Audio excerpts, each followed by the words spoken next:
The true story of the Titan submersible disaster, 2023. In June 2023, far from land and far from help, a small experimental submersible named Titan prepared to descend into one of the most dangerous places on Earth. Its destination was the wreck of the Titanic, sitting silently on the ocean floor nearly 12,500 feet below the surface, a place where sunlight never reaches and pressure dominates everything. This depth is so extreme that the weight of the ocean above can crush steel like paper. Humans are not meant to be there, and yet the Titan was going anyway. The mission wasn't run by a government or a navy. It was a private deep-sea tourism expedition, promising wealthy passengers the chance to see history with their own eyes. Each seat reportedly cost hundreds of thousands of dollars, marketed as a once-in-a-lifetime experience. On board were 5 people, each with their own reason for being there.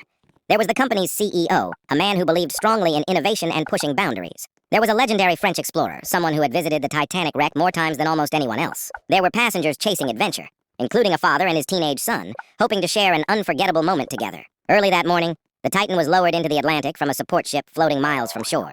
At first, everything looked normal. The sub began its descent slowly, sinking deeper and deeper as short text messages were sent back to the surface crew. As the minutes passed, the ocean grew darker, colder, and more hostile. At extreme depths, the ocean applies pressure from every direction at once. There is no room for error, no second chances. About 1 hour and 45 minutes into the dive, communications suddenly stopped. No warning, no distress signal, no final words, just silence. At first, the crew on the surface tried to stay calm. Temporary communication loss had happened before on previous dives. They attempted to reconnect. Again and again, nothing worked. As minutes turned into hours, concern became fear. Then fear turned into panic.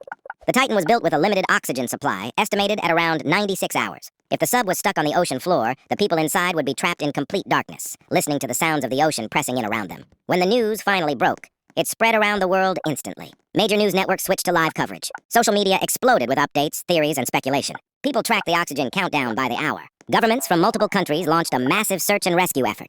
The U.S. Coast Guard took control of the operation. Military aircraft scanned the ocean from above. Ships searched the surface endlessly. Long after the last headlines faded, the Titan disaster continued to shape quiet decisions behind the scenes. Regulatory agencies began reviewing how private deep-sea expeditions were approved and whether existing rules were strong enough to protect lives. Some experts argued that the ocean should not be treated like a playground for innovation without boundaries. Others warned that without strict oversight, the same mistakes could be repeated. Engineering communities revisited old assumptions about materials, testing cycles, and certification standards. Carbon fiber, once celebrated for its strength and lightness, became a topic of renewed caution. Designers debated whether certain materials simply had no place at extreme depth. Training programs were re-evaluated. Emergency planning was questioned. Even the way risk was explained to passengers came under scrutiny. For the families, grief didn't follow a neat timeline. There were no remains to recover, no wreckage to bury, only the knowledge that everything happened too fast for fear, too fast for understanding. Some families chose privacy. Others spoke publicly, hoping their voices might prevent future tragedies. Their messages were simple but powerful. Adventure should never come at the cost of basic safety. The deep ocean remained unchanged by the attention. Currents continued to move. Creatures continued to live unseen. The Titanic continued to rest in darkness, untouched by the world above. Human debates meant nothing to the sea. It did not react. It did not respond.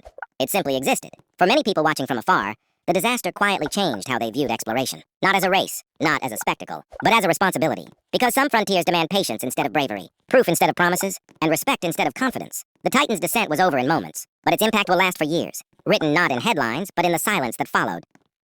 Ships searched the surface endlessly. Specialized underwater vehicles were rushed to the site from across the globe. Every hour that passed felt heavier. Then, something happened that gave people hope. Search teams detected underwater noises, described as rhythmic knocking sounds, coming from deep below. The sounds were reported to repeat every 30 minutes. Many believed it was the passengers inside the Titan, banging on the hull to signal they were still alive. Hope surged worldwide. News headlines changed tone. Commentators discussed possible rescue plans. People believed a miracle was still possible. But behind the scenes, experts were growing increasingly worried. The Titan was not built like traditional deep-sea submarines. Instead of thick metal hulls, it used experimental carbon fiber materials. It relied on unconventional systems and controls. And most critically, it had no escape mechanism. If the hull failed at that depth, survival would be impossible. As attention increased, reports surfaced that safety concerns had been raised years earlier. Engineers had questioned the design. Some experts warned the vessel was being pushed beyond tested limits. Those warnings now felt chilling.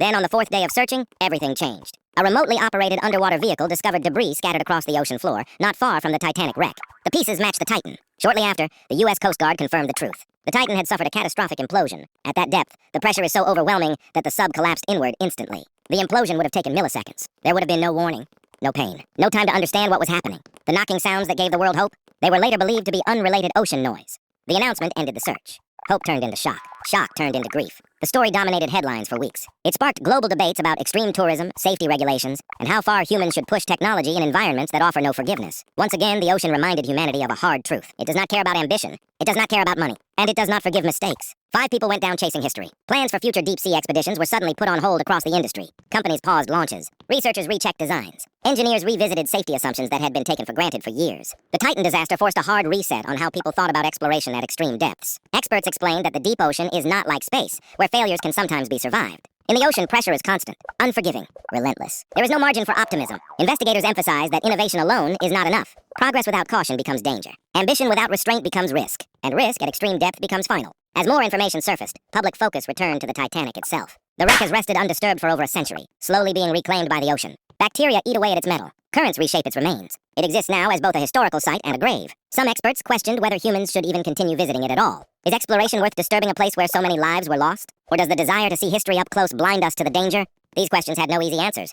For many people, the Titan disaster became a symbol of human curiosity, a symbol of human confidence, and a symbol of human vulnerability. The idea that technology can overcome anything was shaken. The ocean reminded the world that it still holds absolute power. In documentaries, interviews, and panel discussions, experts repeated the same truth. Nature does not negotiate. It does not compromise. And it does not forgive shortcuts. As weeks turned into months, the story slowly faded from daily headlines. But it did not disappear. It lingered in conversations. It lingered in classrooms. It lingered in engineering meetings and policy discussions. For the families, time moved differently. There was no wreckage to visit. No place to mourn. No physical goodbye. Only memories, headlines, and unanswered questions. The ocean kept its silence. For future explorers, the lesson was clear. Every descent must be earned. Every design must be proven. Every risk must be understood fully before taking the plunge. Because at extreme depth, there is no rescue. No second attempt.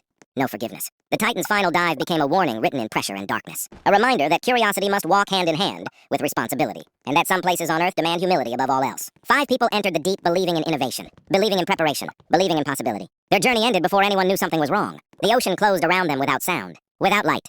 Without mercy. And far above, life continued. Unaware of the silent force beneath the waves that had once again reminded humanity of its limits.